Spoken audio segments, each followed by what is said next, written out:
berada dalam dua kelompok tani, yaitu kelompok Wamnai dan kelompok Sosnei dari Manokwari, Distrik Manokwari Timur, Kabupaten Manokwari. Mereka telah mengusahakan padi ladang seluas 2,5 hektar. Dan pada bulan April 2020 sudah pernah dipanen untuk periode tanam pertama kali. Dan hasil panennya sebesar 1,2 ton. Sudah dirontok, kemudian secara manual mereka tumbuk untuk menjadi beras. Kemudian varietas yang digunakan ada 3, Tobuti, ER64, dan 100 malam. Kalau varietas 100 malam ini merupakan varietas yang milik Kabupaten Manokwari yang sudah dikembangkan lama di Distrik Warmare. Jadi ini sangat cocok beradaptasi di lingkungan Manokwari. Kemudian berani kendala dan mengajukan proposal kepada Bapak Gubernur. Sesuai petunjuk Bapak Gubernur, pada kami di dinas minta untuk kita memfasilitasi kelompok ini. Dan Bapak Ibu, saudara-saudara yang berada di Distrik Manokwari Timur yang mengusahakan komoditi padi ini kebijakan yang sangat memiliki hati yang luar biasa untuk Bapak dan Ibu. Karena dalam waktu singkat Bapak Ibu punya proposal bisa terjawab, hari ini Bapak Gubernur datang untuk menyerahkan. Merontok ketika kita panen, kemudian merontok dari batang malai menjadi gabah. Kapasitas per unit ini adalah dia bisa bekerja dalam waktu 1 jam bisa lebih dari 50 kilo. Bisa dia bekerja. Nah, sehingga dengan mempertimbangkan 2 jenis alat yang kita kasih ini, kami berharap kepada teman-teman Dinas Pertanian di Kabupaten maupun Pak Distrik untuk bisa mengembangkan luasan ini lagi sehingga alat ini akan bekerja secara efektif dan efisien. Supaya jangan sampai ada yang menganggur. Begitu. Untuk menjadi beras, alat perontok, alat penggiling. Tetapi karena alat penggiling itu kapasitas sekali bekerja itu harus minimal hasil produksi di atas 10 ton.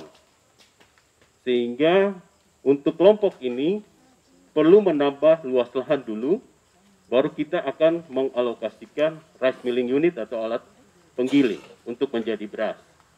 Jadi Bapak Ibu, saya harap para kelompok supaya dapat meningkatkan apa yang sudah ada, tapi juga memperluas lahan untuk menambah produksi. Kemudian yang berikut adalah buah asli yang mengusahakan tanaman padi. Terima kasih. Ya. Jadi ini kita apresiasi sekali karena perkembangan ini sekarang ini anak-anak kita tidak lagi mengkonsumsi hanya papeda, keladi, tapi mereka sudah mengkonsumsi nasi, sehingga kita juga harus berusaha untuk mengusahakan tanaman padi yang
kegiatan budidaya tanaman padi dan menanam kasbi, petatas, keladi, dan sayur-sayuran di lahan-lahan yang berada di sekitar pemukiman masing-masing. Jadi ini dalam rangka ketahanan pangan lokal, ya. Tapi juga tadi itu menanam padi. Tadi Kepala Dinas sudah sampaikan pada kita semua. Ya, saya punya anak juga, kalau suruh makan papeda, suruh makan keladi, saya tidak mau makan, maunya makan nasi terus. Nah, seperti itu. Jadi untuk antisipasi itu, untuk kita punya anak-anak, supaya mereka yang selama ini ya masih ada nasi, ya mereka bisa makan nasi lah. Kalau memang sudah tidak ada, baru makan padi. Tapi kita bersyukur, terima kasih bahwa sampai hari ini pun stok pangan kita, baik secara nasional, tapi juga di Papua Barat, di Manokwari juga cukup. Ya. Jadi stok yang ada cukup untuk beberapa bulan ke depan. Nanti sudah misalnya 2-3 bulan ke depan ada stok baru lagi yang masuk itu. Nah, tapi kalau kita makan beras yang dari Dolok ataupun yang dikirim dari luar, itu rasanya lain dengan kita makan beras yang kita produksi sendiri, karena hari itu langsung kita rontok, kemudian misalnya digiling lagi jadi beras, makan hari itu rasanya lain dengan yang sudah masuk dalam gudang, kemudian baru dikirim. Ini rasanya lain gitu. Ya mungkin akhir-akhir Oktober ini kita sudah transfer ke semua kampung-kampung 225 juta tiap kampung untuk 1.742 kampung di Papua Barat. Nah, ini juga dalam rangka ketahanan pangan lokal gitu. Jadi ini dana ini nanti sudah ada petunjuk juklak semua. Sebentar lagi kita akan dana ini kita serahkan secara simbolis di beberapa kabupaten atau kabupaten-kabupaten untuk mewakili semua kampung. Kemudian dana ini bisa digunakan untuk ketahanan pangan lokal. Ya tadi itu untuk diberikan kepada masyarakat. Kemudian masyarakat bisa gunakan untuk bisa buka lahan atau berkebun. Kemudian bisa beli bibit, tanam bibit keladi, kasbi, petatas, pisang. Nah, bisa ditanam termasuk juga tadi padi tadi, ya, bisa ditanam sehingga kita harapkan ya stok pangan kita selalu siap ada, dan ketika COVID-19 ini berkepanjangan, kita punya stok pangan lokal yang sudah siap untuk kita konsumsi atau kita makan. Atas inisiatif masyarakat untuk menunjang kegiatan budidaya padi ladang, saya memberikan bantuan 2 unit alat perontok padi yang berfungsi untuk merontok bulir padi dari batang padi menjadi gabah. Saya berpesan agar para petani dapat mempergunakan alat secara baik untuk membantu kegiatan budidaya tanaman, dan perlu dilakukan perawatan secara berkala untuk operasional alat tersebut. Para petugas supaya melakukan demonstrasi penggunaan alat tersebut sehingga dapat memberikan dan dapat dimengerti dan digunakan secara baik oleh para petani. Kepada semua pejabat dan petani, saya mohon secara intensif melaksanakan program-program pembangunan dan lakukan koordinasi yang sinergi untuk mewujudkan kegiatan pertanian yang dapat menghasilkan produksi pangan yang baik, bergizi, dan bermanfaat bagi kehidupan masyarakat. Berkenaan dengan pelaksanaan pemilihan calon kepala daerah Bupati Manokwari melalui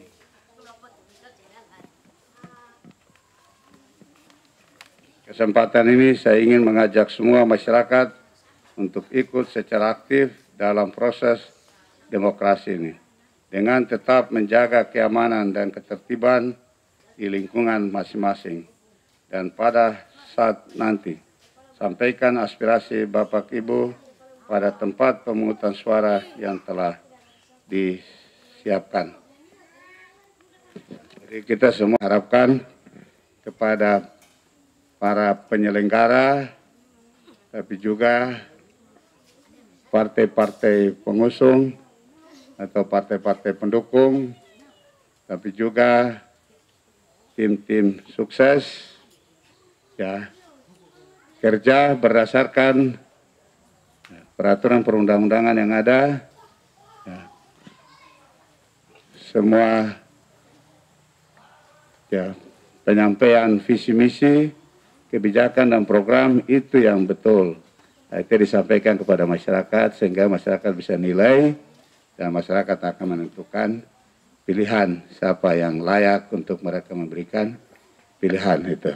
Tapi yang kita tidak harapkan, jangan buat berita hoax ataupun ya memprovokasi masyarakat untuk mengadu dombakan masyarakat. Ya itu yang tidak boleh kita harapkan demikian. Karena itu nanti akan membuat kita sendiri yang berkelahi, kita sendiri ribut, ada perpecahan antara kebersamaan kita atau kekeluargaan kita yang selama ini kita sudah jaga baik, dan ini harus kita tingkatkan terus. Kesatuan, persatuan, kebersamaan ini penting kita jaga, sehingga kita harapkan pemilu kada yang akan berlangsung pada tanggal 9 Desember 2020 adalah pemilu kada yang sehat, aman, dan damai.